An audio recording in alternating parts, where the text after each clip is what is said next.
7ই মে মামলাটা ছিল 3 বিচারপতির বেঞ্চে, কিন্তু ওই দিন মামলাটা শোনা হয়নি। বলেছিল যে আগামী বুধবার অর্থাৎ 14ই মে মামলাটি সেকেন্ড হাফে উঠবে।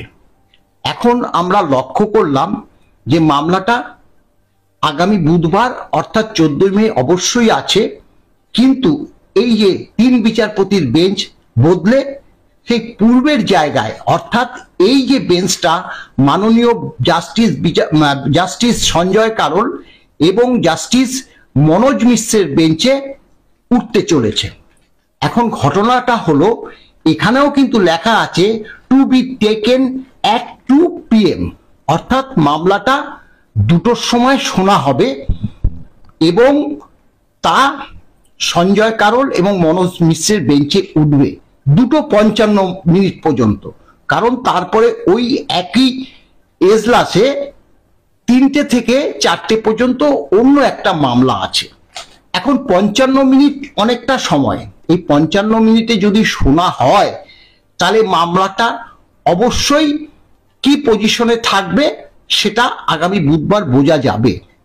কিন্তু সত্যি কথা বলতে কি আমরা হতাশ, কারণ এই যে সর্বোচ্চ আদালত তারা কিন্তু এর আগে বহুবার বলেছে, এমনকি যেমন এবার বলেছে to be taken at 2 PM, এর আগেও বলেছে হ্যাঁ to be taken high up on the bench, সেটাও বলা হয়েছে, top up of the list সে কথাও বলা হয়েছে, কিন্তু মামলাটা উঠছে না।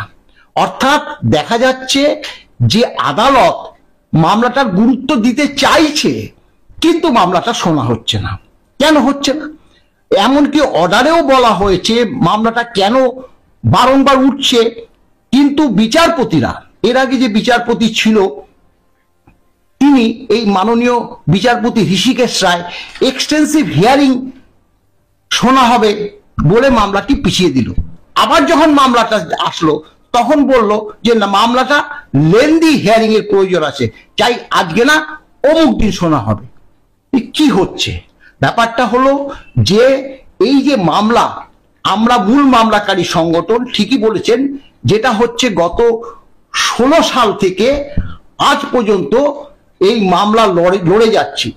দেখুন খরচ তো আছে, শুধু খরচ তো না, আমাদের যে এই যে যাতায়াত পরিশ্রম, এটাও তো একটা মানে খেসারত দিতে হচ্ছে আমাদের।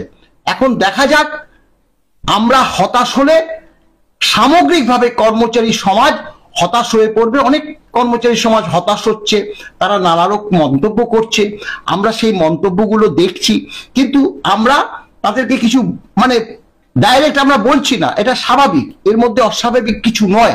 আমিও যদি সাধারণ কর্মচারী হিসাবে এই ডিএ মামলার প্রতি আকৃষ্ট থাকতাম, আমারও হতাশা হতো, আমিও দু একটা কথা বলতাম, কিন্তু হতাশ হলে আমাদের চলবে না।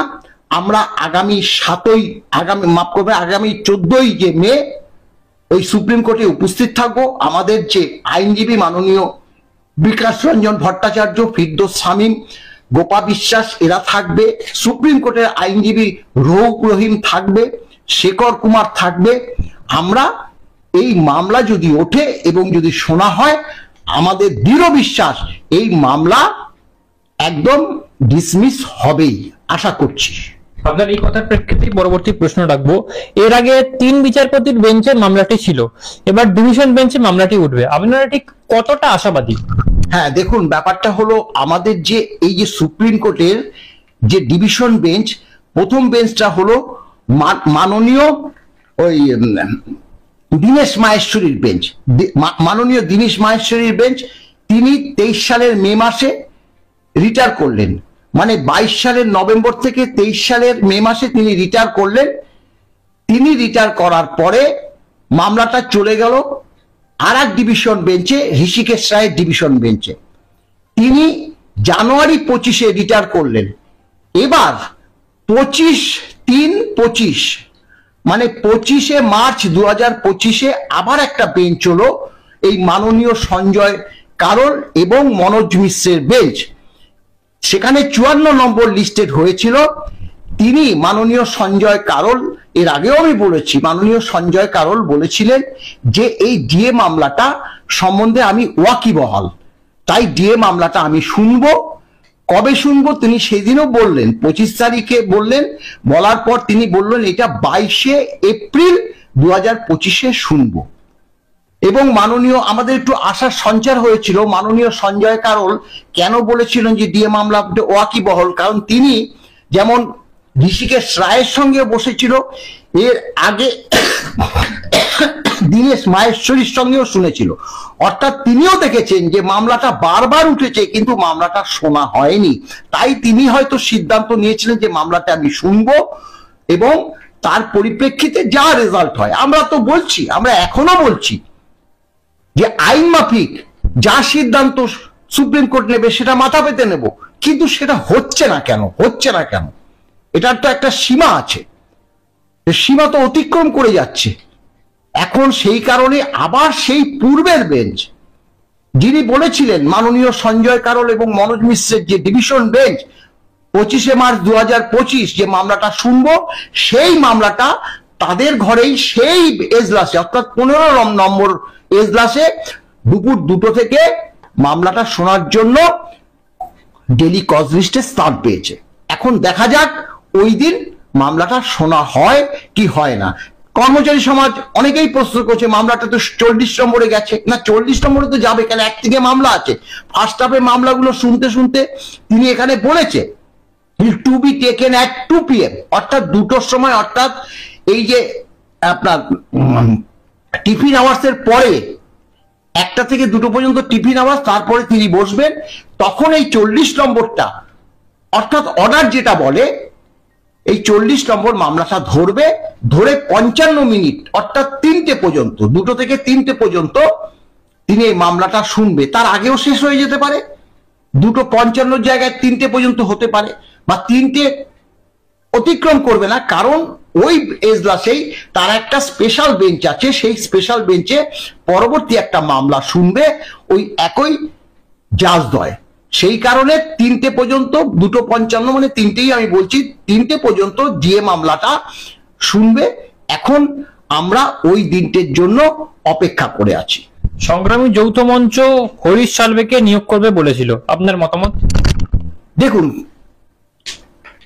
সংগ্রামী যৌথ মঞ্চ একটা অন্য সংগঠন, তারা কি সিদ্ধান্ত নেবে, তারা কাদেরকে তুলবে না তুলবে সেটা আমরা বলবো না এবং বলাটা শোভনীয় নয়। সেটা আপনারা যে ইউটিউবাররা আছেন তারা গিয়ে তাদেরকে প্রশ্ন করুন যে হরিশ সালভে উঠবে, হরিশ সালভে কি সেদিন থাকবে কি থাকবে না, সেটা আপনারা প্রশ্ন করুন। এই ব্যাপারে আমরা কোনো জবাব দেব না। কেন্দ্রীয় সরকারের তো ডিএ দেয়, তো কেন্দ্রীয় সরকারের সঙ্গে রাজ্য সরকারের ডিএ তো একটা বিস্তর ফারাক আছে বলেই, বিস্তর ফারাক আছে বলেই তো আমরা ডিএ নিয়ে মামলা করেছি। কারণ 16 সালে যখন পঞ্চম বেতন কমিশন শেষ হয়ে যায় তখনও আমরা টোটাল ডিএ পাচ্ছিলাম 75%, কিন্তু এই কেন্দ্রীয় সরকার, অন্যান্য যে রাজ্য সরকারগুলো তখন তারা পাচ্ছিল 125%। এই 50% ডিফারেন্স থাকার জন্যই আমরা দেখলাম যে এই সরকার, এটা তো মানে স্বৈরতান্ত্রিক সরকার আমাদের রাজ্যের। কেন বলছি স্বৈরতান্ত্রিক সরকার? কারণ স্বাভাবিকভাবে ডিএ নিয়ে অন্যান্য দাবি নিয়ে আন্দোলন তো করবেই কর্মচারী সমাজ, কিন্তু তারা কি করছে, আন্দোলন করলেই মিথ্যে মামলা, না হলে সাগর থেকে একদম পাহাড়ে বদলি করে দেওয়া, কর্মচারীরা ভীত সন্ত্রস্ত হয়ে গেল। তাই আমরা কি সিদ্ধান্ত নিলাম যে এবার আইনি লড়াইয়ে যাব, অর্থাৎ 50% মর্গ ভাতা বাকি থাকার পরিপ্রেক্ষিতে আমরা সেই মামলায় গিয়েছি এবং মামলা বলেছে all India consumer price index অনুসারে ডিএ দিতে হবে, সেটা যেমন বলেছে, এবং ডিএ কর্মচারীদের মৌলিক অধিকার সেটাও বলেছে। এই রায় নিয়ে সরকার এসএলপি করেছে, এই এসএলপি না টেকার কথাই অন্তত 99%। এবং এখন পরবর্তীকালে আমাদের যেমন ষষ্ঠ বেতন কমিশন মানে তৈরি হয়ে গেছে এবং আমরা বেতন এবং ভাতা পাচ্ছি, কেন্দ্রীয় সরকারের সপ্তম বেতন কমিশনও এখন প্রায় শেষের মুখে, তারা এখন পাচ্ছে 53% ডিএ। আমরা পাচ্ছি 18% ডিএ, কিন্তু এই 18% ডিএ কিন্তু অ্যাজ পার সিপিআই অনুসারে না, এটা অ্যাজ পার মুখ্যমন্ত্রীর ইচ্ছা অনুসারে। অর্থাৎ মুখ্যমন্ত্রী যখন মনে করবে তখন এক কিস্তি দিয়ে আমাদের ছুঁড়ে মারবে। দিয়ে তো ভিক্ষার দান না, হক পাও না এবং আইনি পাও না, সাংবিধানিক অধিকার, মৌলিক অধিকার। অর্থাৎ এই যে এখন ষষ্ঠ বেতন কমিশনে এই যে এত ডিফারেন্স, সেটা তো পরবর্তী প্রশ্ন। এটা হচ্ছে আমাদের পঞ্চম বেতন কমিশনের। এবং সত্যি কথা বলতে কি দুঃখজনক ঘটনা, যেটা হচ্ছে ওই সময় যারা রিটায়ার করেছে, অবসর নিয়েছে, কারো 75, 80, 85 বছর, তারা উদ্গ্রীব হয়ে রয়েছে, অনেকে ইহজগতে নেই, তারা চলে গেছে, তারা আশা নিয়ে চলে গেছে যে ডিএটা পাবো, ডিএটা পাবো, ডিএটা পাবো করে সেই 17 সাল থেকে যখন উচ্চ আদালতে মামলা গেছে, আজকে 25 সাল, অনেকে চলে গেছে, তারা ডিএটা এনজয় করতে পারেনি। এটা দুঃখজনক ব্যাপার। বলি হচ্ছেটা কি? একেবারে শেষ প্রশ্নে আসবো। রাজ্য সরকার তো যেই আইনজীবীদেরকে মানে রাখে, তো তাদেরকে যেই ফিস বা তাদের যেই বেতন তাদেরকে দিতে হয়, তো সেটা হলো একটা কম টাকার অঙ্ক নয়। তো এত টাকার অঙ্ক যখন দিচ্ছে, তো এই টাকায় তো ডিএটাও রাজ্য সরকার দিয়ে দিতেই পারে। ব্যাপারটা কি, ঘটনাটা হলো রাজ্য সরকার